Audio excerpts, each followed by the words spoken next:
So are we just gonna like ignore the fact that I crawled up the stairs like Samara from the ring? It was creepier. It was creepier. It was more pathetic. I'm Erin. I'm Tom. And this is Baby's First Watch List, the podcast that proves that you don't actually need two functioning feet to record a podcast. In fact, it's one of the few things that does not require 2 feet. We're learning that Yeah. right now.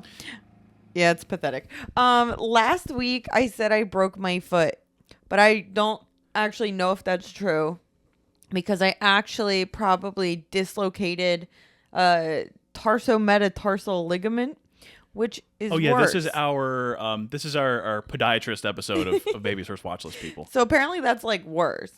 It's a soft tissue injury, so it's more difficult to recover from. More surgery chic. Sure. I mean, a broken foot still a lot of times I needs might surgery. also have that. Okay. So, yeah, Tom's been doing so good, picking up my slack. I didn't do my BOYZ N THE HOOD stuff until about 10 minutes ago. And, we're going to be missing a bunch of big things, our friend's wedding, all kinds of stuff, and that's very sad. But I did make it to the Era store. Yes. So I just want to shout out the staff at Lincoln Financial Field because they're amazing. I'm learning that so many people are so nice to you when you break your foot. Allegedly Break your foot or have dislocated. It's easier to say I broke my foot than I dislocated a major tendon ligament. Torsometatarsal ligament. And they were amazing. Taylor Swift was amazing. Great show. And honestly, it was good timing because if I had gone to like other appointments since then that I've gone to, I probably wouldn't have gone. Yeah. Shout out to my sister. Shout out to my brother-in-law. They got me there. I got to see all my favorite songs except for my favorite. But C'est La Vie. Which one's your favorite? Invisible String. Okay. Do you know that one? Yeah, I think so. No, you're a Swiftie. Yeah, totally. What's your favorite? My favorite song? Yeah. Exile. Oh, that's a good one. Yeah. Bon Iver. Yeah. I'm into the poppy ones, clearly. I'm into the upbeat ones. Yeah, exactly. He loved the upbeat Taylor Swift stuff. Yeah. So shout out Taylor Swift. This week, however, we are covering something that has nothing to do with Taylor Swift.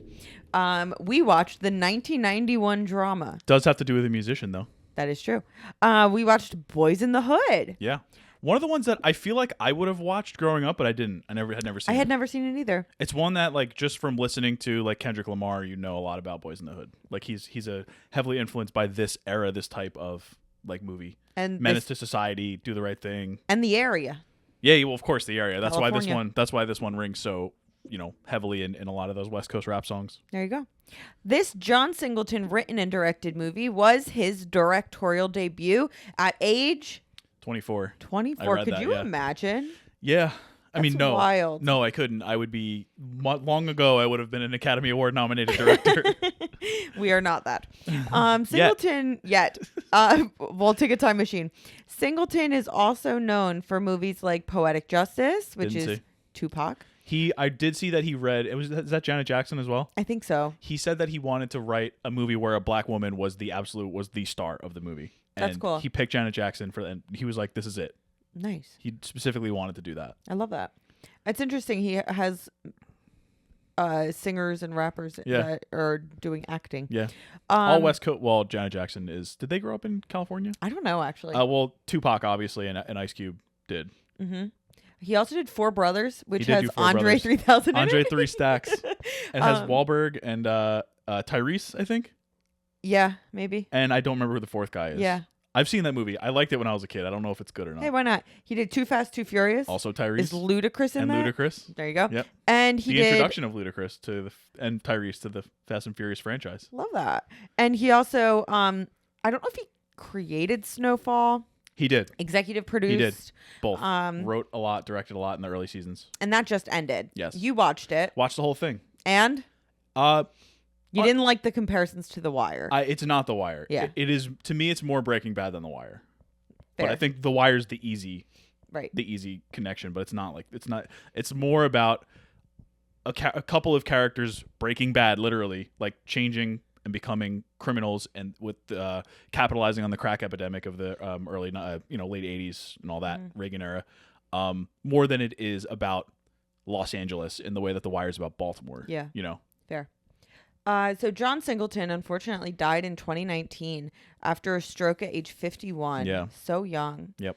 The cast in this movie is absolutely stacked. Yep. Cuba Gooding Jr., Ice Cube, Morris Chestnut.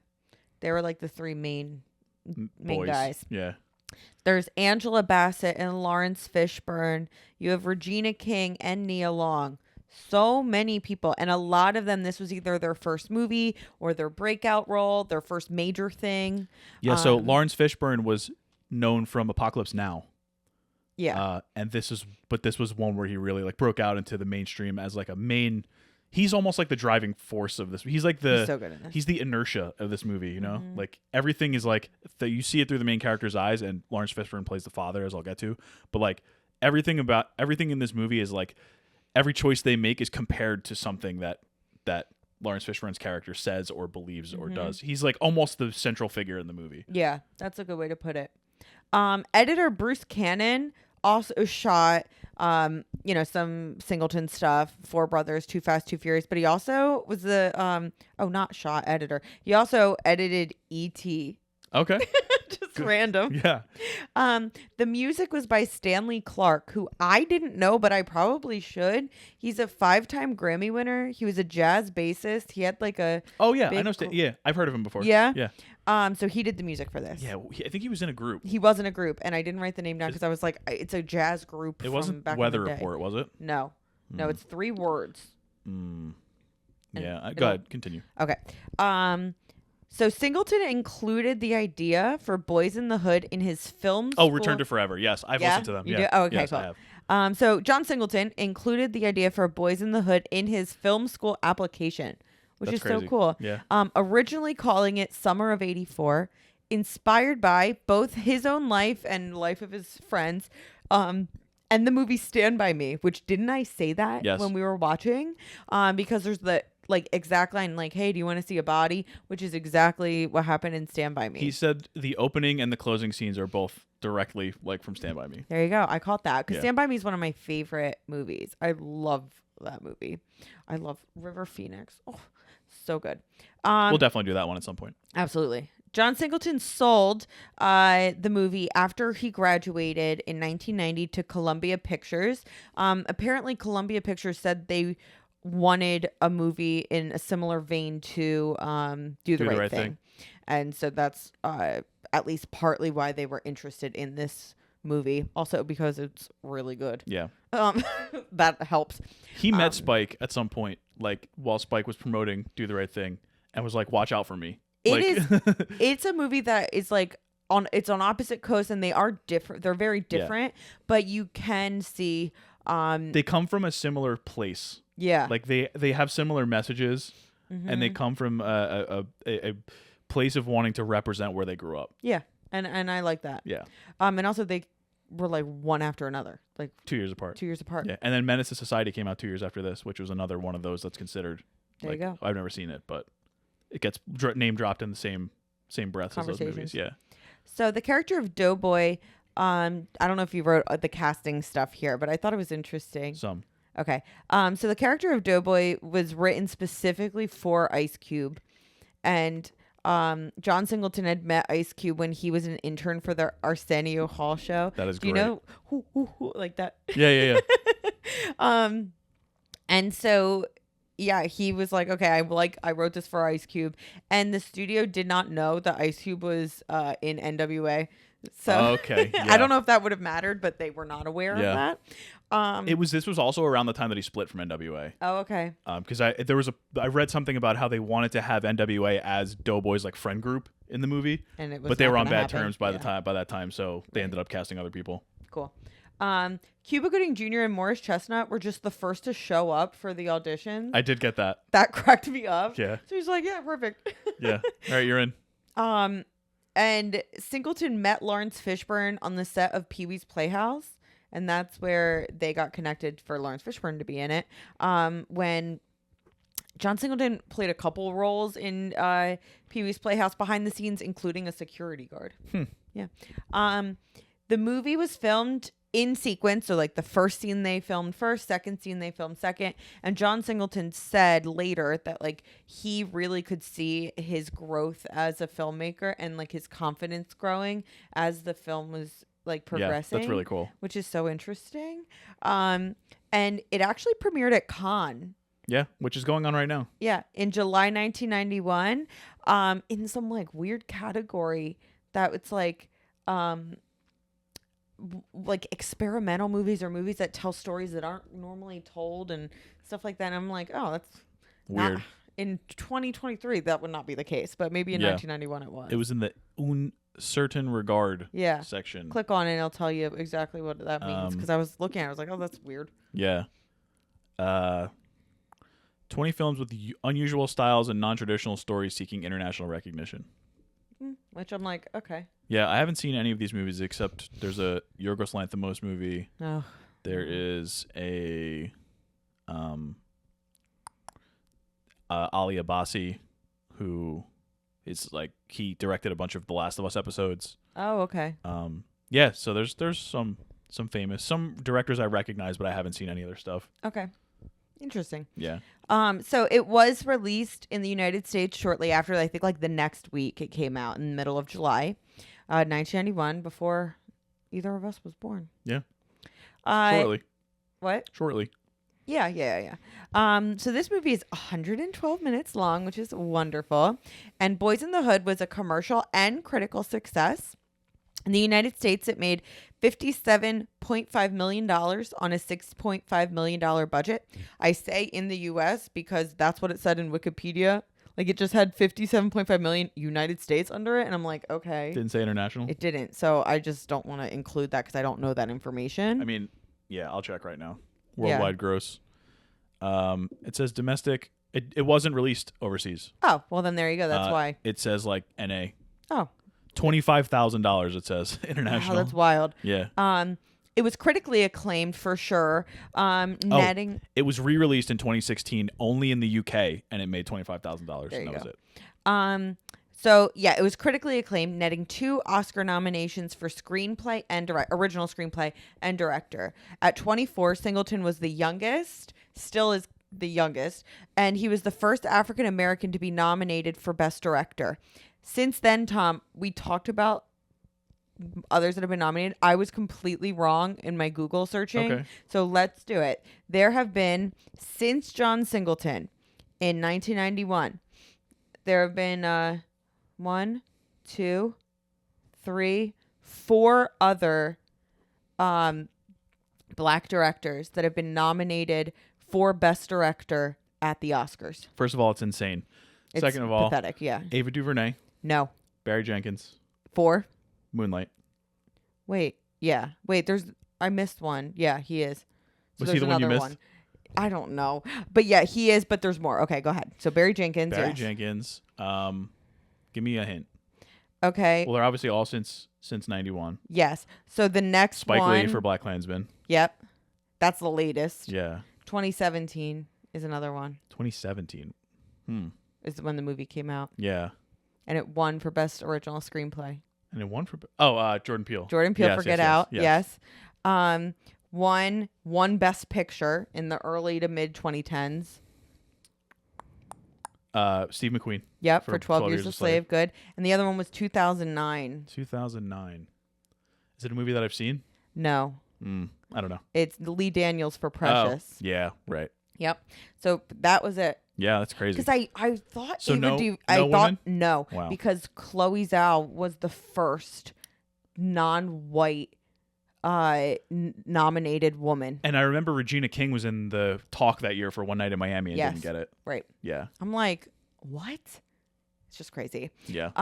So since Boys in the Hood was released, it has become a very popular movie. Like I said, it launched the careers of so many of its actors. Like literally, they're all famous. Like everybody's famous. Yeah. Like really famous too. Yeah. Like it's crazy. Like Oscars famous. Like superstars. Like Yeah, exactly. Like, are we there yet famous? Are we there yet famous? 21 Jump Street famous. Yeah. So I loved this movie. It's great. I thought it was excellent. It's excellent. So it goes very close to being like Sunday special without crossing that line. It's very it's almost melodramatic, but it's not. Yeah. Yeah, the tone is right on the edge. Some of the music notes get a little into that. The score wasn't the best. Right. I will say. Sorry to my guy. Yeah. But I'm sure he did some great work. I'm sure. But the movie itself, the acting in particular, is very strong. The writing I really enjoyed. My favorite part about it is the depiction of Los Angeles. Like just the positive depiction of Los Angeles and how it's not as bad as the media says it is. You know what I mean? Like the way that he frames like the big sprawling streets with the palm trees. You know what I mean? Like that type of stuff I thought was really was great. It is bad because a lot of people die in this movie. What do you mean? But like it's LA? Not exactly the most positive depiction of Los Angeles. I'm saying I like the positive aspects of it. Depiction. Yeah. Like it looks like a nice place and whatever. It looks like, if not, like it doesn't look like a hellhole. Like exactly. Like people, in the suburbs might say it is. It has its upsides and its downsides. Yep, exactly. I liked this movie so much that I did not write down any discussion or comments or questions because I was very into the movie, which I feel like nowadays does not happen very often. So I appreciated that. Yeah. And I had to think of questions on the fly almost. So go ahead and give us a little summary. I feel like it's going to be long. No, actually, no, not really. Because I felt that the Wikipedia one was good enough, so I didn't go through the IMDb stuff. Okay. Nice. So in 1984, 10-year-old Trey Styles lives with his single mother, Reva Devereaux, played by Angela Bassett, in Inglewood, California. Oh, the kid Trey is named Desi Arnaz Tom, or whatever his last name is, the second. So. Oh yeah, that was so funny. Yeah, in real life. After Trey gets into a fight at school, his teacher calls Reva and says that although Trey is intelligent, he is immature and lacks respect. Frightened about Trey's future, Reva sends him to live in the Crenshaw neighborhood of South Central LA with his father, Furious Styles, played by Lawrence Fishburne. What a name. From whom she hopes Trey will learn life lessons. Furious is strict and assigns Trey chores, but he is also a caring and attentive father. In Crenshaw, Trey reunites with his childhood friends Darren Doughboy Baker, Doughboy's half-brother Ricky, and their friend Chris. That night, Trey... This actually cuts out a part, so I'm going to go back.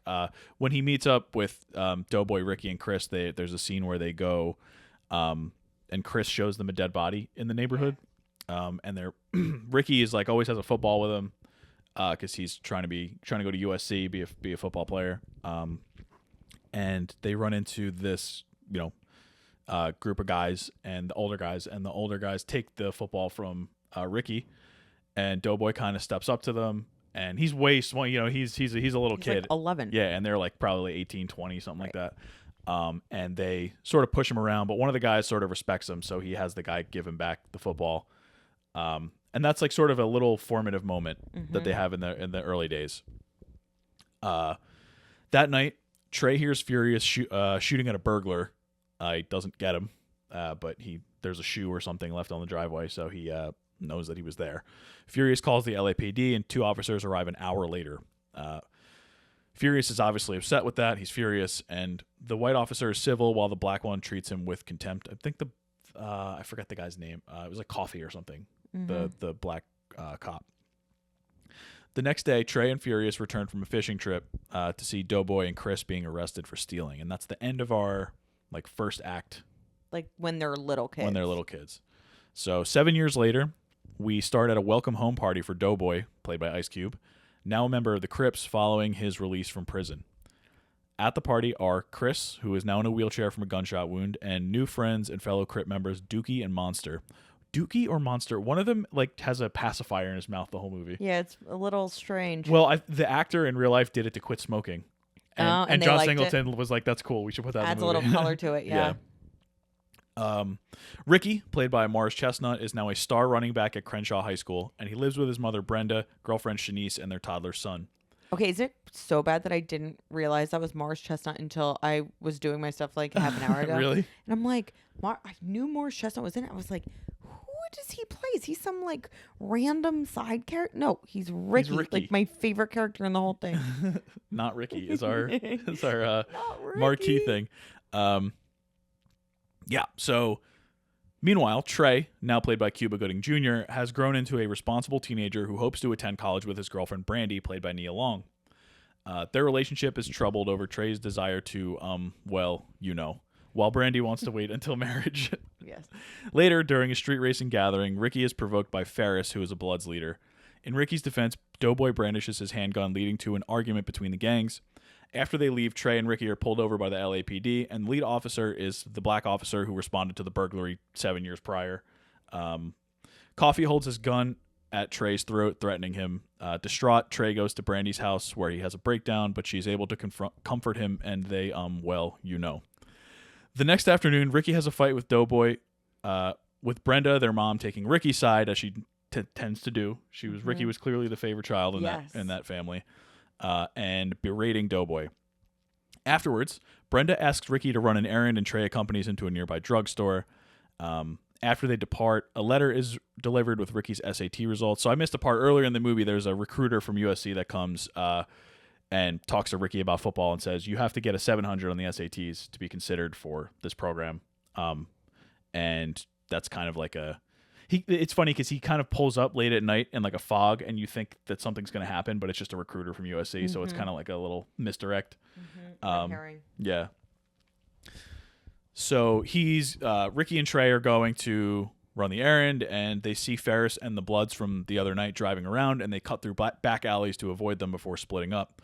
As they walk in different directions, the Bloods drive close to Ricky, and one of them fatally guns him down. So sad. Doughboy, who realized Trey and Ricky were in trouble when he saw the car circling the block, is distraught over Ricky's death. Doughboy helps Trey carry Ricky's body home, where Brenda and Shanice break into tears, with the women blaming Doughboy for causing the shooting.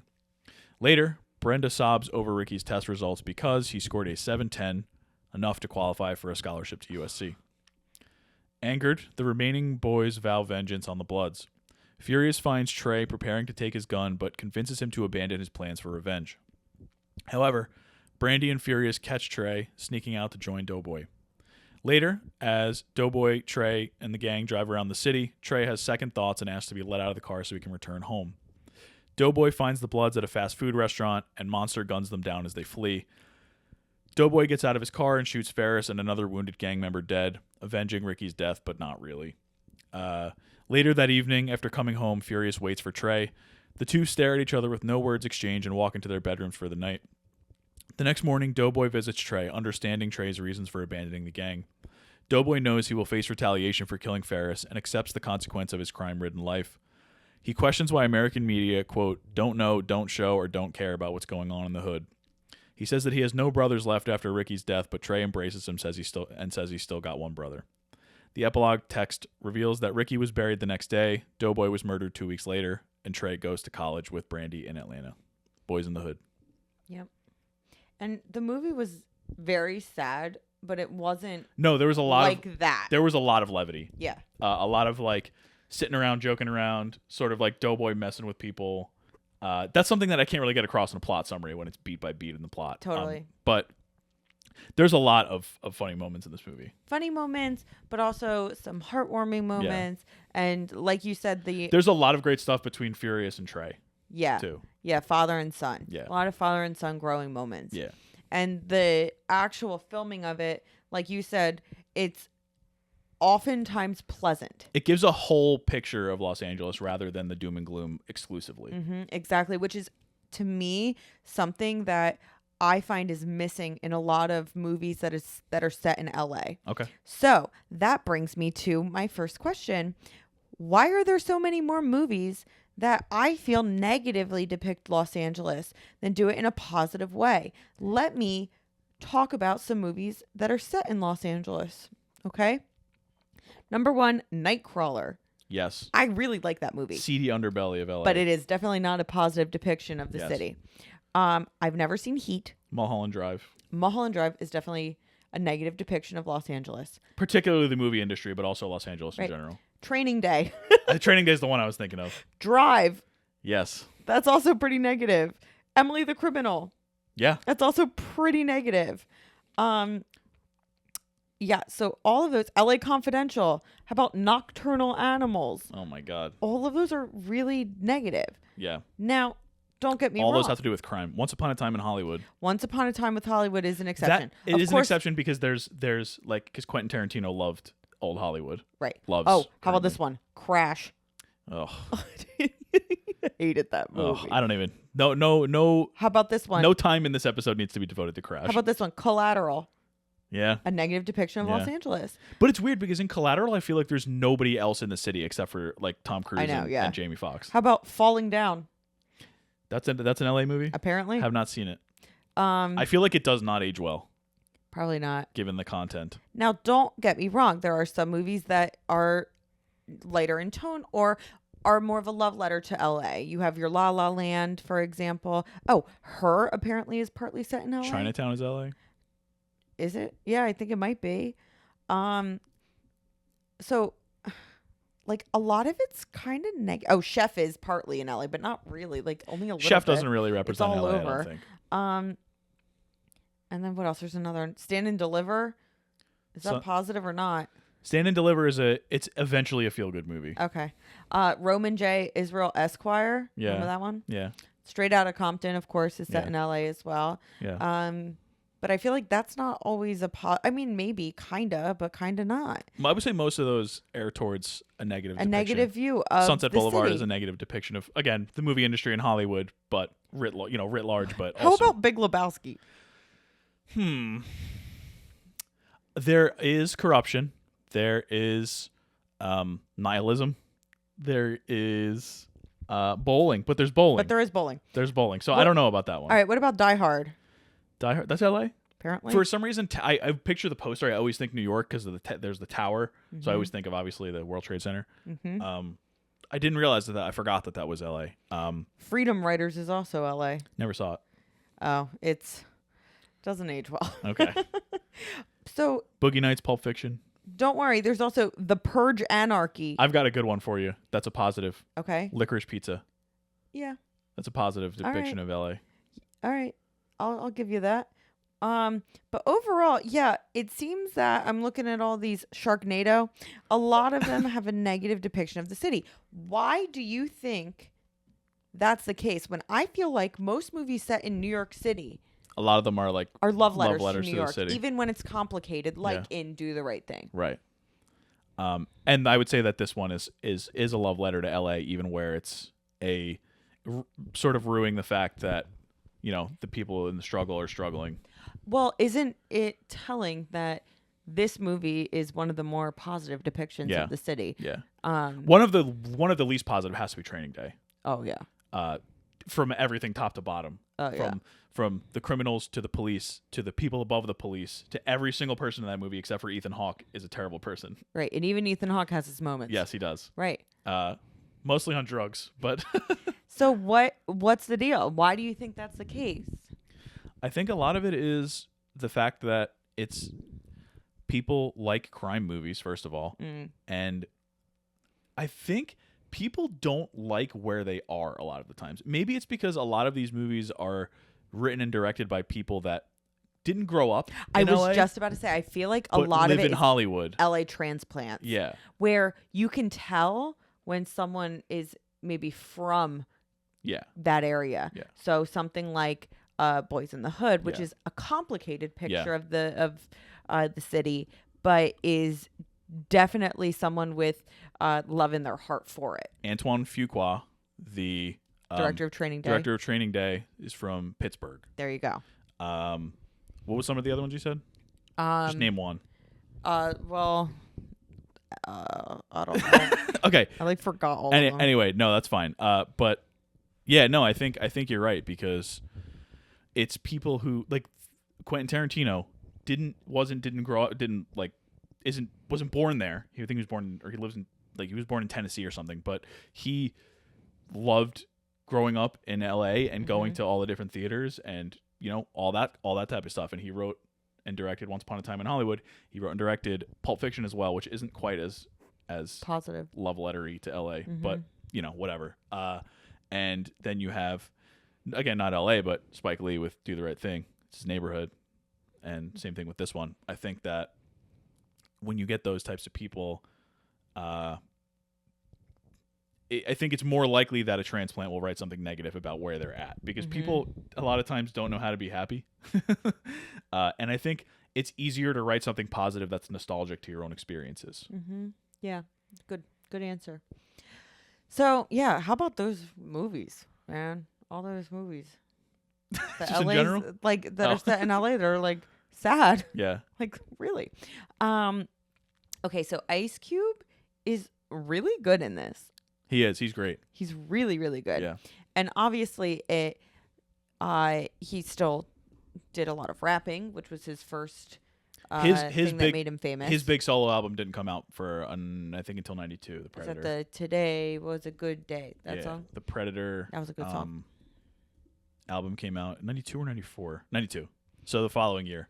Okay, but he was in a famous rap group before then. Yeah, well, I'm saying that he hadn't even reached his peak as a solo artist yet. Right. Yeah. But it really did kickstart his acting career. Yes. Which illustrious. I think has been pretty successful. Oh, it's absolutely successful. Like I love 21 Jump Street. Yeah. Friday. Yeah. Yeah. Yeah. Bye, Felicia. Yeah. So what? Who are some of the best and worst singers or rappers or musical artists to try to act? Well, I mean, successful, best, however you want to. Would you say number one has to be Will Smith? Yeah. He's the only one to win Best Actor. I think. I'll give you that. Off the top of my head, and he did start as a rapper. He was the Fresh Prince before he was the Fresh Prince of Bel-Air. Yeah, you know? I think that's a good answer. Mainly because he's one of the first people that came up when I Googled it right now. My first person I thought of was Lady Gaga. It wasn't Kid and Play? No. Lady Gaga. House Party? Lady Gaga's really good too. Well, what I like about Lady Gaga is that she's like, sometimes she's nominated for acting in a movie. Sometimes she's nominated for doing the song for a movie. Like, yeah. I think that's awesome. I also cannot wait for her to be Harley Quinn. Oh, in Joker 2. Yeah. I hated Joker 1, but Joker 2 Folie à Deux. I gotta say, Todd Phillips, you got me. You got me. Like, I hated Joker with every fiber of my being in my little pandemic bedroom when we watched it. And I was like, this movie is truly awful. Like, my least favorite of the year. I can't believe it was nominated for everything. Blah, blah, blah. And then they announced that Joker 2 not only was going to have Lady Gaga, but it was going to be a musical. And I was like, oh, you pulled me in. You got me. I'm going to watch this. Yeah.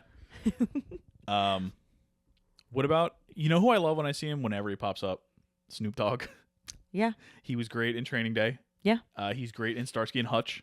Okay. There was something else he was in that I saw him in not too long ago, and I was like, oh my God. He just has that magnetic type of personality. Always. Except for in the American Song Contest show. Yeah, that wasn't rough. good. That was a rough go for my guy. How about Kelly Clarkson? She was in From Justin to Kelly. Oh, what about Justin Guarini? I love Justin Guarini. He was in an episode of Below Deck recently. Yeah, I mean, well, Queen Latifah has been in a ton of stuff and is obviously Oscar nominated, made a big career for herself there. Yep. Ludacris has made a lot of money in the Fast and Furious series. Love Ludacris. We mentioned Andre 3000 and Four Brothers, but he's not one. I wouldn't say he's one of my favorites. I don't think so. But I did like the Key and Peele sketch where they played Outkast. Okay. Let's see. Well, Tupac, I haven't seen any of the Tupac movies. I haven't either. So I can't really say that. But obviously he's got, what is it? Juice, Poetic Justice. There was another one off the top of my head, but I can't remember it. Yeah, I mean, well, oh wait, what about the legendary Bow Wow and Like Mike? Yeah, that was a good movie. I did like that one. Donald Glover's great. Oh yeah, talking newer. Yeah, I mean that's those are just rappers that. What about Lil Dicky? Lil Dicky and Dave. Yeah. Dave is great. There was also what we're TBD on the weekend. He has a show coming out. The Idol, yeah, that's coming out in like 2 weeks. Yeah. I'm just going through this other list. I see Mariah Carey, Glitter Baby, Tim McGraw. What was he? Friday Night Lights and The Blind Side. He was. Yeah, he played the husband in The Blind Side. How can we forget Ice-T? And Tim McGraw, I think he's currently in one of the Yellowstone ones. Oh, okay, with his wife. Yeah. Faith Hill. Ice-T. Ice-T, aka Law and Order SVU King. Ice-T, aka we sat in front of him at a WWE wrestling event one time. We did. Because your brother gets really good tickets. Oh, Cher. Cher's a really good Moonstruck. one. Cher's an excellent one. And then you got your Jennifer Hudson. Oh yeah, she's a great actress. David Bowie. Yeah. Well, he did Labyrinth. He did The Prestige. He did Zoolander. Zoolander. Yes, that's exactly what I was thinking of. And then you have your Bette Midler and all those people. Barbara Streisand. Frank Sinatra. Oh yeah. A lot of those that I haven't seen. How about Frankie Valli? Wasn't he in The Sopranos? He was. He played. But it's funny because Frankie Valli is in The Sopranos, but Frankie Valli played a different character, a fictional character. I love that stuff. I love the universe things it's so like good. that. All right, how about Lil Stevie?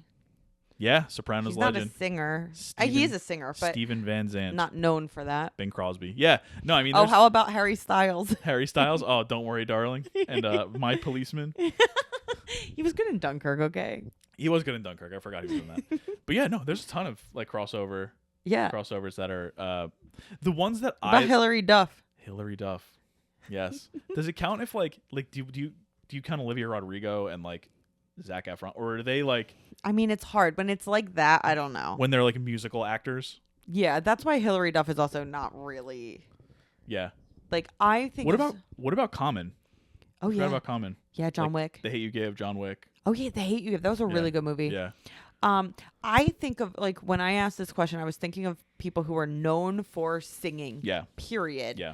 And then or rapping or music, music, and then got into acting. Yeah. How about what about Nas? What was he in? Oh, Popstar. He was in Popstar. That's right. What about Seal? Seal also in Popstar. I will give you my 3 favorites. Okay. When they pop up, I'm going to give you Donald Glover. Yeah. Because he doesn't really pop up. I mean, he's in Star Wars. He's in The Martian. He obviously did all of Atlanta. Mm-hmm. He's in, so when he's in stuff, but whatever. He counts. I mentioned Snoop Dogg because he gets the little bit parts, and they're always good bit parts. And I had the third person in my head, and I lost them. This list has Mark Wahlberg. No. Yeah. Feel the vibrations. No. Feel it. Feel it. What about Justin Timberlake? Remember he tried acting? Yes. Yeah, he got Harry Styles. Except not as prolifically, not as quickly. Yeah, I don't know. And then my third is Ludacris. Because why? Is there anybody who's ever seen Ludacris in a movie and been like, I don't want him on screen? Never. Exactly. That's never happened. Yes. What about, I was going to say Rob Dyrdek, but I don't think he's a rapper or a singer. He's a skateboarder. Method Man was great in The Wire.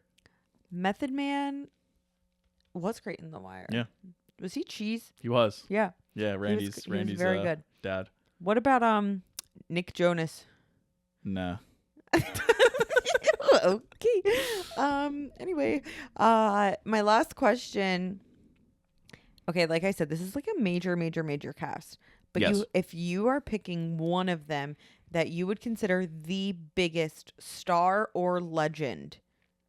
Star or legend. Star or legend. Who's the number one from this cast? I will tell you that as millennial white people, I feel like our choice may be different from that's why I'm asking you. No, that's what I'm saying. So I'm not speaking for everybody. You're not giving the definitive answer. I think the biggest star in this movie is Ice Cube. He has become the biggest star from this movie in Hollywood. Who that was in BOYZ N the Hood, yes, is now currently in the society that we live in the biggest legend or star. It's Ice Cube. It's Ice Cube. Yeah. Do you think it's Regina King? Who do you think it is? I was going to say Angela Bassett. Angela Bassett did the thing. Well, she's currently culturally irrelevant, I would say. That's what. But there was a point where you could have said Cuba Gooding Jr. Yeah, but not anymore. But what I will say is, if I named all of those people, my grandmom, she says I love Angela Bassett. Okay. Mom Kathy loves Angela Bassett. Okay, that's great to know. So I love Angela Bassett. Do you think Mom Kathy knows Ice Cube? She might. Has she seen Are We There Yet? Actually, maybe. I don't know. But like, I think that the tops are. Yeah, I think if we're going with it's hard because Cuba Gooding Jr. has won an Oscar. He has. Regina King has won an Oscar. We're talking 2023. Who's the biggest star? It might be Regina King. I would say it's the top three are Regina King, Angela Bassett, Ice Cube. What about Lawrence Fishburne? He's up there, but I don't think he's in. I don't think he's that like A list type of person. Not that Ice Cube necessarily is, but he's in a lot of stuff and he churns stuff out and he's Who's always A list? What do you mean? Who's A list from this cast? Angela Bassett. But I'm saying like in terms of the quality of the stuff that they do. Like Regina King is seen as like a thinker and like a really good, thoughtful director now, an actress. Like like she was great in Watchmen. Yeah. Oh my God. Yeah. Okay, Regina King. But Ice Cube makes money. Okay. Ice Cube makes money. Ice Cube is a star. Ice Cube, you put Ice Cube in the lead of a movie, it doesn't matter what the movie's about. It's going to make money. What's the last thing he was in that was that good? What are you talking about? What's the last thing he was in that was that good? He's in everything. No, you're lying. Straight Outta Compton. Ride Along. Okay, he wasn't. Was he in Straight Outta Compton? I think he had like a cameo. Okay, that doesn't count. Ride Along. Ride Along. Ride Along's from like 2015 or something. The Jump Streets. Ride Along made $154 million. In what year? 2014. Exactly. That was a decade ago. Ride Along 2. Guess how much that made? $124 million. I'm not doing Ride Along 2. We're not talking about Ride Along 2. I'm saying all of his movies make money. In the last half decade. Last 5 years. Ride Along 2. No, actually that wasn't. That was 7 years ago. He actually hasn't been in anything in a little while. That's what I'm saying. Now that I look at it. He's been in, well, he was in Barbershop The Next Cut, which made money. Okay. 55 mil. We're really doing that. He was in Triple X, The Return of Xander Cage. Okay, that being said. Which made? Barbershop is so good. How much do you think Triple X, The Return of Xander Cage made? $75,000 million. $346 million. Who has seen that? Nick Wayans probably has seen that. Oh! Ice Cube was in Fist Fight with Charlie Day. Remember that the commercial for it where it was like they were like about to like fight in the parking lot and it's like Charlie Day is like fighting Ice Cube. No. Oh my God. I feel like that probably was shown a lot during like football games. Maybe. Yeah. Has a pretty good cast. But anyway, maybe we'll do that one. Okay. But yeah, I'm not gonna say that it's definitively Ice Cube, but he probably be my pick. I would probably lean Ice Cube. I'm going Angela Bassett, but Regina King is really good too. I think that they're all up there. Okay. Fishburne, I think, is more interesting than Ice Cube in terms of the roles that he picks and what he like John Wick and like stuff like that. Oh, he wasn't John Wick. But I just think Matrix? The Matrix, of course, yeah. But I think if you put Ice Cube on a poster versus if you put Lawrence Fishburne on a poster, more people are going to see the Ice Cube movie. Okay. Yeah. That's all the questions that I have for you. Okay. I have a few. Who gives the best performance in this movie? This is a stacked list of performances. I have 3 answers. I have 1. Number 3, I'm going to go with Ricky. Yeah, Morris Chestnut. Chestnut. Number 2, I'm going Number 2, I'm going with Lawrence Fishburne. Okay. As Furious, the dad.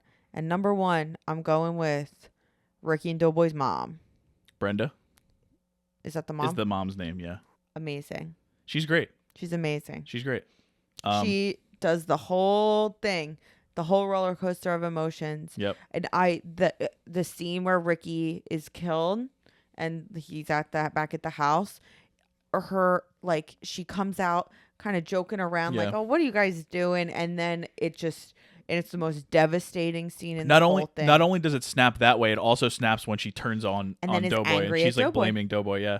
Amazing. So I go with her. I can't disagree with any of those 3. But Fishburne's my number 1. He's the best. He is like so good to the point where like he's almost like he's almost like an omniscient narrator. You know what I mean? I'm trying to think of like the right, like he is, the themes of the movie are presented through his character. What Singleton wants to get across, he's the conduit for that. And he has to nail that in order for it to not be too preachy or too like talking directly to the audience. Like there's that whole scene when he talks about gentrification. Mm-hmm. He goes down to the billboard in the neighbor, in Compton, I think it was. Yeah, and he talks about not wanting to sell property to like the white developers that'll just come in and gentrify it and kick the locals out. And he's talking about sort of cleaning up the place like from within. And that's essentially what John Singleton is talking about. He's basically saying that, you know, like Ice Cube says at the end about the media, like that the white media doesn't care, and that the people outside, the people who don't live with you, don't care about you. So we need to work together from within. And that's like sort of that's a big part of Singleton's thesis of this movie. Mm-hmm. And for Fishburne to nail it, he has to be just like he's a great father figure. Like he's one of the better father figures I've seen in any movie ever. It's hard because he has to be realistic and grounded while also being sort of the role model character. He has to be like number one, a role model. He has to be flawed also, and he is flawed, but he also has to be kind of cool. And he is cool. He's very cool. Like, he has to be cool. And I feel like it's really hard for a dad to be, like, a responsible father who at the same time has his own, like, humanistic flaws, but at the same time be kind of cool. I would want to hang out with him. Yeah. And I love that his name is Furious. It's awesome. Because when you first hear that name, it puts such an image in your head of, like... he subverts that all the time. Completely subverts it. But you get the impression that he was like that when he was a kid, that he was much more rash, that he was much more sort of almost like maybe like a doughboy type person when he was younger, and he sort of tried to break that cycle, mm-hmm. which is what the movie's advocating for, mm-hmm. is breaking the cycle of violence and killing and all that. Mm-hmm. And I think that Fishburne has to, there's a lot on his shoulders in this movie, and I think he just totally crushes it. Love that. So besides the best performance, I think we've already answered this question. Who is your favorite character? Ricky. Ricky is great. He's so sweet. You're rooting for him. My You're rooting God. for him the whole time. Rooting for him. Ricky. Yeah. Hopefully Ricky Jr. Yeah. They probably should have gotten him out of that room. Yeah. That was very sad. That was awful. I'm going to go with Doughboy. He's a great character. Because I agree with you on Ricky, and I don't want to talk anymore about Furious. But I do. You know who I love? I'm going to talk about her in a later question, but I love Angela Bassett's character. Yeah, she's great. Great. But my favorite character is Doughboy because I think that he could have been a one-note character where he's just kind of like the sort of ringleader of mm-hmm. the troublemaker. But but he's not. A lot of it is driven by the fact that he feels a disconnect between. He's always felt like Ricky was the favorite. He's always been a little bit defiant. But when he was a kid, he stuck up for Ricky when Ricky had the football taken away. And it's like he was placed into this situation because when they got arrested in the beginning part of the movie, they were picked up for like shoplifting or something. Him and Chris, yeah. And that began his cycle of being in and out of jail. They say later on that he's been in and out of jail, and he's like, but I'm out this time for good. And he joins a gang, and it's like it's sort of institutional. The institutions sort of crushed him, mm-hmm. and you can tell from when he was a kid that he got wrapped up in the cycle. He was a good kid. He at least had loyalty. He was, he loved his friends and family, and then it just sort of got beaten out of him by the system. And again, Ice Cube has to nail that, and he does. Well, what I like about Doughboy's character is he reminds you of that kid that always got in trouble in high school, always getting in trouble, always getting yelled at by the teacher. He's a good kid. But you liked him. Yeah. Like, he was a nice kid. Yeah. He was always, like, he did something really nice for you in 6th grade. Yeah. And even if he, like, picks on you and whatever, like, you know that he actually isn't like that. Yeah. Yeah. That's what I like about these characters, is that they could all be sort of caricatures, but there's so much depth and so much layer to them because of how good Singleton's writing is and how good the performances are. Because you don't get these types of characters without both, mm-hmm. The same with Angela Bassett's character. Of course. Well, I'm going to get to her. So is there a character in this movie that you wish we got to spend more time with? And she would be my choice. Yeah. There just wasn't as much of her. No. Because she gives Trey over to Furious in the beginning of the movie after like a scene or two. And she's great in the scene in the car. And then she meets Furious for like lunch at some point. And they're talking coffee. And they're talking sort of about Trey and about his progress and whatever. And then there's another scene where she's going to come pick Trey up and like take him. But I think that she was a little bit underused, maybe. But I think that's kind of the point, because the movie is literally called BOYZ N the Hood. He didn't really focus much on the agency of the female characters. But I don't think that was his purpose in this movie, because the movie's about boyhood, black men, like, growing into gun violence and growing into adults, and how even if you're a good kid like Trey, the allure of that can sort of draw you in, or if you're Ricky, it cannot draw you in, but it doesn't matter because your environment is your environment. So of course there are black women in the movie, but I don't think that was necessarily the focus for Singleton. What's interesting too with Angela Bassett's character, I don't know if this was purposeful, but I like it as if it was, when she meets Furious for coffee, when Trey's about to go to graduate from high school, whatever. He's been with Furious for many years now. Angela Bassett, presumably her character has gotten her degree that she was going back to school for, seems to be figured things out. She pays for the coffee date, the whole thing. She says espresso. And I wonder if that was purposeful, in that she's trying really hard to, be this fancy woman and know the stuff, but still you could see that she's still figuring it out. Yeah. And I wonder if that was on purpose. She wants to sort of get the upper hand in the conversation. Yeah. Yeah. So I like that. Yeah. And Angela Bassett's just so great. She's just always believable to me. Always. Even in Waiting to Exhale, when her character does these things that are so over the top, like when she burns out the car, she's just so believable. Yeah, I love her. And watching her and Lawrence Fishburne together, it's just a masterclass. Yeah. And again, these people were not megastars at the time. No. They were building their resumes, and they were both excellent in this movie. So people have sort of seen this as a West Coast companion to Do the Right Thing, which again, as we talked about, came out 2 years prior. We've done an episode on Do the Right Thing, so we've watched them both pretty recently. Which one do you think is better? It's hard. I think it depends on what you're looking for. So for me, as far as a complex message and artistic vision, I'm probably going to go with Do the Right Thing. If I go with sheer watchability and entertainment, I wouldn't say entertainment, but do you know what I mean? There is entertainment in this movie. There is entertainment, but I didn't like watching the sad stuff. Right. But for that and maybe the acting, I would go more with BOYZ N the Hood. It's hard. I think overall I'm going to go with Do the Right Thing, though. That blew me away when I saw it recently. I watched it in high school, too, but this rewatch, I was blown away by it. I don't know what I'm going to go with. I think that they're both great. For the sake of debate, I'm going to go with BOYZ N the Hood. Okay.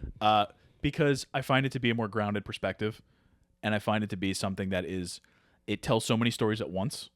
And Do the Right Thing does that a little bit too, but it's obviously about the pizzeria and the events surrounding the pizzeria. This movie, you get the gang stuff, which is, I think, what a lot of people thought this movie was, including myself, especially from the trailer. You got sort of college admissions and sort of the racial the racial downsides of standardized testing. You got the gentrification stuff. You got the sort of the idea of the father-son dynamic, which has been in a lot of these movies, is the father's just either not there or just a terrible person, and I think you got the subversion of that. I think that this movie is it's a coming of age story. It's about friendship. It's more of there's more going on in BOYZ N the Hood, and I think it's a more effective portrayal of LA than Do the Right Thing is of Brooklyn. But Do the Right Thing is more metaphorical and more artistic in that way. But I think if you're just watching, if I'm just watching one, I'm probably going to pick BOYZ N the Hood. Okay. I also, like I've mentioned, just love the way that Singleton presents a lot of the imagery. He does a lot of it in Snowfall too, where he'll just, when I think of John Singleton, I think of a long, wide street in LA, and I think of sunlight, sunset, and I think of palm trees. It's the quintessential image of Los Angeles in my head are from both this and from Snowfall. And I think that it's what I would choose. Nice.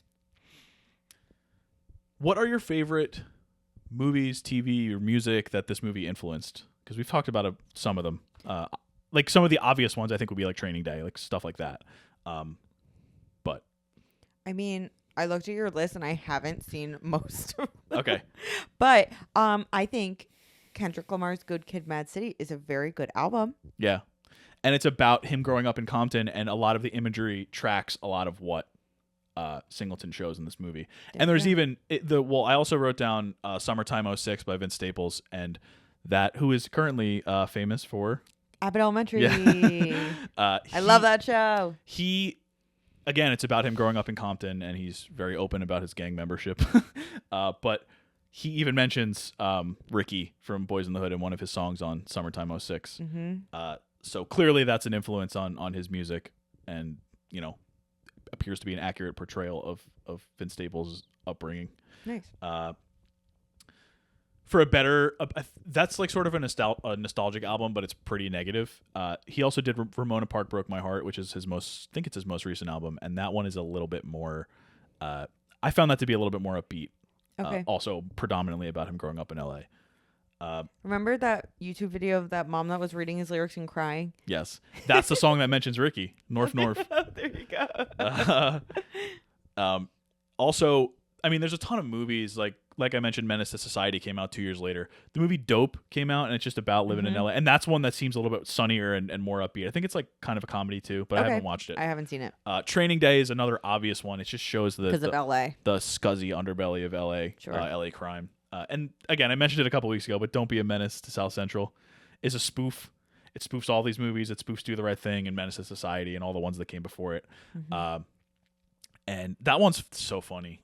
You watched it? I've never seen it. I watched it when I was in high school, before I'd seen any of these movies. Yeah. I don't know how it holds up. It's like the Wayans Brothers or something. Yeah. So I don't know how it holds up. I haven't seen it in a long time, but I remember like cracking up watching that movie. And another big one to me, which is basically BOYZ N the Hood and Training Day, it's Grand Theft Auto San Andreas.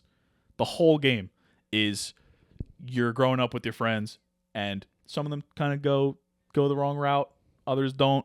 There's corrupt cops. It's another quintessential LA story that draws from all of these other things. So it's almost like an MCU web of LA media that all sort of draws off each other and influences each other. And BOYZ N the Hood and, you know, Menace to Society were like the beginnings of that. Mm. I actually don't know where Menace to Society takes place now that I think about it. Is it LA? Let me double check that. I don't know. I wrote that it was LA, but I could be wrong. Yeah, I don't know. Sort of in a different direction. I feel like BOYZ N the Hood was probably part of the. It is. I was right. Yeah, the first part, sort of in the Stand By Me vein of like movies that have a group of kids. Mm-hmm. So like even down to Stranger Things. So yeah, like a Stranger Things. You've got like The Sandlot, which came out very soon after that. Yeah. There's a movie called Now and Then that is both like when they're adults, a group of friends, and when they were like, you know, 13 or whatever. That's a Stephen King type of thing. It's a very Stephen King thing as well. Yeah, and so I like movies that are like that. Yeah. Which I think BOYZ N the Hood probably was influential, at least in some way. Yeah. To a lot of them. For sure. Did you have a favorite quote from this movie? There was one I had. You can go ahead if you have one, but. Do you really think that I prepped for that? Oh yeah, no, I forgot that you didn't do that. No. Okay, so I liked the part. I mean, obviously, I like the Ice Cube stuff. Yeah. And sort of there's a lot of quotes that I like that I probably couldn't you can't say on mic. Yeah. that were funny. Yeah. But had maybe a bad word in it. Yeah. Yeah, there was a lot of like Doughboy stuff that you just. He was so funny. Yeah. Doughboy kept telling the lady who kept asking him for drugs to keep your kids out of the street. Yeah. Like just the way he says it's a really like it's depressing sad. Like situation, but the way that Ice Cube delivers a lot of his lines is just like but no, I think the best line and the line that sums up the movie is the one that Ice Cube says at the end where he says the media basically the media doesn't care about us. Mm-hmm. They'll talk about all this stuff overseas and they'll talk about all these bombings and all this stuff, but they don't care about what's going on in their own cities. Mm-hmm. And there's a lot of like little stuff that comes out through Furious and comes out throughout the movie that is sort of that are little crumbs of that, but that's the hit. That's the one. That's the sort of message of the movie. Yeah. So that's probably my favorite. Yeah. Good choice. Let's see here. Discussion. Let's see what notes I had. Oh, Furious had a "Bless This Mess" sign in his house. I saw that. Great. Genius. So good. Genius. I think that's just a little character thing to show like he's different. Like he's trying, you know? I liked that the football was kind of a symbol of innocence lost. Mm-hmm. April apparently disagrees. He gets the football stolen, and yes, he gets it back, but that's sort of like you sort of see where Ricky stands in this whole situation, in this whole environment. Like he's not built for it. He doesn't want Doughboy's the one who steps up and who fights for the ball, and that is emblematic of his personality. He's always going to stick up for his brother, just like he does at the end. But that when that happened, I was like, okay, it told me right away, like Ricky needs to get out of this. Mm-hmm. He needs to leave. And obviously that doesn't end up happening. And I think you see what happens with Chris and what happens with Trey is that they ultimately stand by. Chris wasn't with Doughboy at the end. Of course, he was in a wheelchair, so it's a different situation. But I think that scene gives you everyone's path right there. Yeah. Just that one scene. And I think that was a really effective way of sort of foreshadowing everything that was going to happen. I said, I like that this movie shows a sort of alternative family dynamic. Furious and Reva might not be perfect, but they're both trying. You can tell that Reva tried, and even in the beginning when she gives him over to Furious, she's just at the end of her wits. It's not that she didn't try. She says, we've had this conversation over and over and over. She just is done. Like she has to, for him as well, get him into a situation that she thought was better, even though he's going to be living in a worse area. And I said, you don't really get to see her compassion, but you can tell by Angela Bassett's performance that it's there. There was also an interesting commentary because, again, this is another thing. Like, there's so much going on in this movie. Furious mentions that he was in Vietnam, and it's an interesting little sort of reference to the fact that black men were treated so poorly when they came back from Vietnam for serving in the country, and they were just treated horribly. So again, that's just a little tidbit that's in there that doesn't really get explored, but it informs his character and informs the way that he thinks about the country, which again is just such ahead of its time 24-year-old writing, you know? Totally. It's crazy. Singleton, which I didn't mention at all, he loves his needle drops. Yeah. I meant to go through the soundtrack before this, but I forgot. The soundtrack did get gold. He has such a great flair for the needle drop. He does it in Snowfall too. There's so much stuff. And then actually at the very end of the show, there is a great one. I'm not going to spoil the ending in case anybody is watching or will watch it, but right as it cuts to Kendrick Lamar's Pride. And it just says "For John." Aww. And that's like the end of the whole series. That's nice.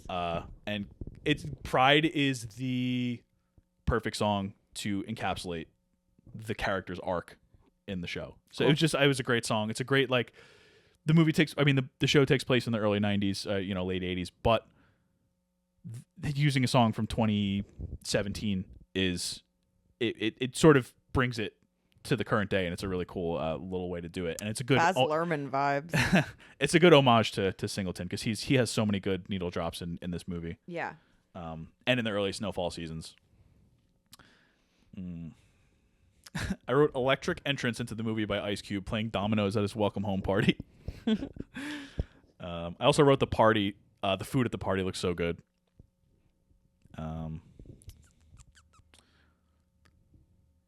Yeah, I said so Furious talks about how they push crack into the neighborhoods to sort of keep, the black community down, and that is literally the Snowfall concept decades before he actually made the show. The whole show is about how the CIA worked with the top gang leaders in LA to sort of basically ruin the city and make a ton of money off of it and fund a war in South America. Very complex. It's complex, and the show isn't perfect. I will say that, but it's a crazy story, and it's all loosely based in fact, which is insane. So yeah. I also noticed that there was a musical progression throughout the movie. So like the early stuff is like sort of like the 60s, 70s like soul. Some of it's a little Motown-y. Yeah. And then it gets a lot into gangster rap when we get like later into the movies when the violence is starting to happen. And then closer to the end it sort of reverts back to the beginning. The smoother tones in the beginning. Interesting. He clearly has so much, and you can tell again by all the people that he casts in his movies, has such a respect for musicians and the stories that musicians tell. Well, "BOYZ N THE HOOD" is an Eazy-E song. Yeah. That I think was written by Ice Cube. I think Maybe. is what Maybe. it was, and so it's apparently like a double meaning of that being the song and "Boyhood," which I was like. I think it's funny that Ice Cube ended up being in a movie named after an Eazy-E song when they were feuding. Well.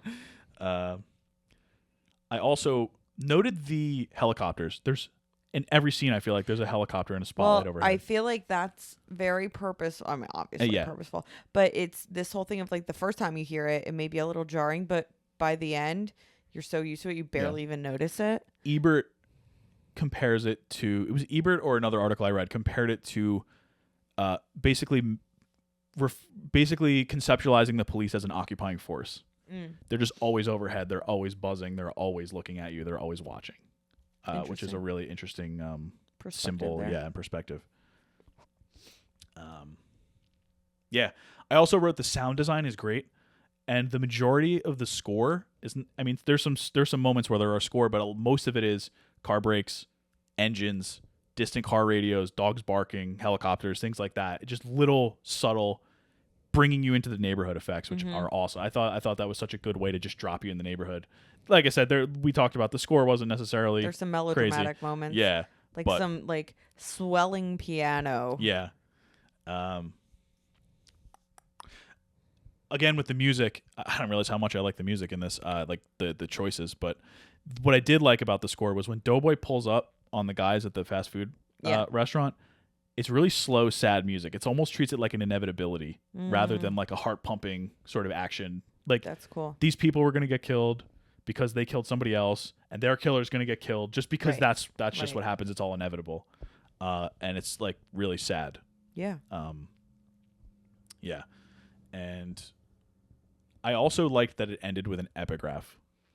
So, yeah, I thought I don't know. I liked it because it sort of puts you in the situation as if this was based on a true story. On a true story, right? And it is. Right, just not Doughboy and Trey. Right. It gives you one outcome. It gives you Doughboy's outcome, which is continuing the cycle, and it gives you Trey's outcome, which is breaking the cycle. And I think that's, again, just getting across Singleton's points that this is real, this happens every day, and here's the alternative. I don't know if it's that necessarily that simple. It's definitely not. But that's what I think that was sort of his point. Or at least these are two possible outcomes. And Ricky's is a third possible outcome. And you've got Chris. There's many. Yeah, right. But we're talking about our two the surviving leads. Very big ones, yeah. So that's all my notes. I'll just go right into Ebert. He gave it a 4 out of 4. Shocker. I'm pretty sure he included it in his best movie, his great movies. Well, it's a great movie. It was also preserved in the Library of Congress, right? 2002. Yeah, which again, like every single movie we do, preserved, baby. Yeah. Watch out, Megan. Yes. So Ebert said he called it one of the best American films of recent years. He said it's a thoughtful, realistic look at a young man's coming of age and also a human drama of rare power, Academy Award material, before it was nominated. Nice. Or before Singleton was. Singleton is a director who brings together two attributes not always found in the same film. He has a subject and he has a style. The film is not only important, but also a joy to watch because his camera is so confident and he wins such natural performances from his actors. He then goes on to describe the neighborhood and he says, they live in a neighborhood where violence is a fact of life, where where the searchlights from police helicopters are like the guard lights in a prison camp, where guns are everywhere, where a kid can go down to the corner store and not come home alive, painting the cops as an occupying force. He continues by saying, a lesser movie might have handled the material in a perfunctory way, painting the characters with broad strokes of good and evil, setting up a confrontation at the end using a lot of violence and gunfire to reward the good and punish the rest. Singleton cares too much about his story to kiss it off like that. Look, for example, at the scene late in the film, the morning after scene, where Doughboy walks across the street and speaks quietly to Trey. He knows what is likely to happen and yet wants his friend to escape the trap to realize his future. Boys in the Hood has such maturity and emotional depth. There are no cheap shots. Nothing is thrown in for effect. Realism is placed ahead of easy dramatic payoffs, and the audience grows deeply involved. By the end of Boys in the Hood, I realized that I had not seen simply a brilliant directorial debut, but an American film of enormous importance. Beautiful, as always. Yeah. And I agree. Yeah, as always. Even when I don't agree, I agree. Trivia. To maintain a sense of realism, writer and director John Singleton never warned the actors about when shots would be fired. Oh, wow. So their reactions were, as real as they could be. Who did he beat for the youngest best director? I don't know. Orson Welles. Oh, of course. By 2 years. Yeah, so Will Smith was considered for Trey. Oh, really? But he turned it down for Fresh Prince. Interesting. He was already committed to it. And the only other thing I have is that who was considered for Furious, but Eddie Murphy. Wow, interesting. Yeah. Knowing now, I don't know about back then if I would have now been, if I'd liked it, yeah, but now sure. having seen him in more serious stuff, I'm sure he would have been able to pull it off. Back then he was wild. In the pre-Shrek years. Oh my God. Once he had his dramatic turn in Shrek, everything. Yeah, everything he took in more place. dramatic roles. Yeah. I just want to talk really quickly about apparently when this movie came out, there was a lot of violence in theaters. Because so 2 people were killed and more than 30 were injured in incidents that took place in 12 states. Wow. A bunch of theaters canceled. I'm reading this. This is all written from an article on The Ringer from a couple of years ago. Some theaters canceled it. Others took precautions, put up metal detectors and things like that. But Columbia Pictures decided not to remove the movie from theaters, and they decided to pay for extra security. Singleton was forced to defend Boys in the Hood against allegations that the film should be held accountable. He said, crazy. I didn't create the conditions under which people shoot each other. This happens because there is a whole generation of people who are disenfranchised. So I didn't know that this stuff was going on in this movie. No, me either. Columbia stood behind the movie, leaving the decision to pull it in the hands of individual theaters. Capitulating to the negative press, even as a preventative measure, would have validated the notion that a film that featured violence only to underscore why it occurred was actually responsible for it. Which is yeah. I mean, I feel like people are extremely reactive to stuff like that, and it's just think about it for a second. Well, think of the Satanic Panic stuff. Think about the what was it? It wasn't Metallica, but there was a band. I think it was Well, Metallica had stuff that their one song is Fade to Black is people have quoted it in their suicide notes, and they get blamed. Metallica gets blamed for causing that, and it's no. Well, the Beatles with the Charles Manson stuff. Yeah. This article also said, Boys in the Hood, Do the Right Thing, is a film that's always relevant. It shows the obstacles black people had to traverse while growing up in places like South LA, including threats on both sides of the law. Trey has a future, but where he grew up removes any guarantee that he'll be able to experience it. The totally innocent Ricky had a future too. Boys in the Hood squarely confronts that harsh reality. So they interviewed a professor at USC, and he said, if you're going to be authentic, you have to deal with the good, the bad, and the ugly, and that's what I think Boys in the Hood tries to do. And then one of the producers from Columbia at the time said, I remember that even after the movie came out, even after it made so much money, people were like, that movie was so after school special. There was all this talk when Trey gets out of the car. I remember at some screenings, people would boo when he gets out because people have misconceptions about what courage is. Mm-hmm. So people were not only reacting to the movie in the wrong way, people were just fundamentally misunderstanding it too. Mm-hmm. The author of the article says Trey made the right decision, and it was imperative that Singleton, who died of a stroke last year, communicate that because Boys in the Hood was personal to him. Mm-hmm. He wants to say this is the right thing to do. Mm-hmm. And what Doughboy does, he doesn't gain any pleasure from it. He doesn't help him. Ricky's still gone, so what's the point? Yeah, and that's how he reacts at the end too. Doughboy. Yeah, that's what I'm saying. He doesn't gain anything from it. He just knows that he basically steals his own fate. Mm-hmm. So that's Boys in the Hood. Great movie. Does Boys in the Hood make Baby's first watch list? Yeah, yes. Eventually. ... At some point. I think it's an important movie. I think it's really great. I think the performances, even taking the subject matter out of it, the performances are awesome. The direction is awesome. The writing is great. Yep, it's a great movie. Yeah. Any takeaways? I forget. Well, for me, it's pretty impossible for me to like relate to this. What about in a father-son way? That's what I'm going to go with. I just want to be I want to be a dad like Furious, who hopefully with lower stakes sort of lets you make your own decisions, but I will give you all the information you need to be able to make an informed decision on certain aspects of your life. Mm-hmm. Like, I hope it doesn't get to anything like this, but sometimes it's like you need to guide without being too overbearing, because if he had been a little bit more forceful with Trey might have rebelled a little bit more and gone a little bit too far down the opposite direction. Mm-hmm. So I think that's important to keep in mind, sort of a balance and an understanding that your kid's not always going to do what you want them to do. Right. And that's okay. Yeah. Yeah. Anything Beautiful. else? I think that's great. Yeah. So that's Boys in the Hood. And next week we are going to do again a similar tone. 2000's Miss Congeniality. I love this movie. I watch it like all the time. I'm gonna just be on the record and say I'm not a big Bullock head, but we're gonna roll with it and we'll be fine. Sandy. We'll be fine. Yeah. Who else is in it? Candice Bergen. Oh yeah. Michael Caine.